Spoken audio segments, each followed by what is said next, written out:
Monsieur André.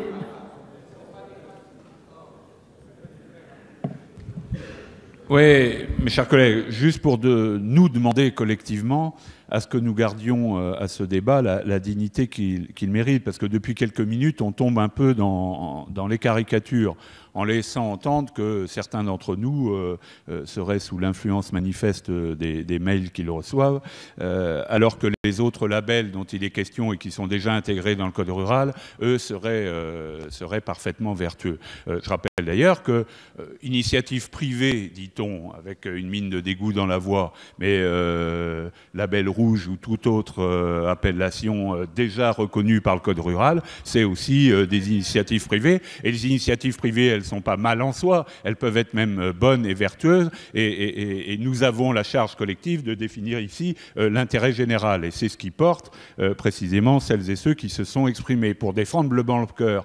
Mais en précisant d'emblée que, je réponds là à notre collègue Hertz, il ne s'agit pas d'inscrire dans la loi Bleu Blanc Cœur.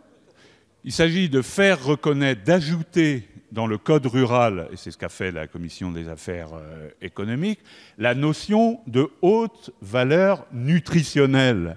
Bon, dans lequel cherche à s'inscrire Bleu Blanc Cœur, mais dans lequel s'inscrivent déjà et chercheront à s'inscrire demain sans doute des tas d'autres agriculteurs ou groupements d'agriculteurs qui considèrent, et là encore, moi, enfin, le bon sens doit quand même guider aussi nos débats. Il est quand même spontanément plus sain de donner à nos vaches et nos cochons de l'herbe, des févroles, du trèfle ou du lin, plutôt que du soja OGM importé. Voilà.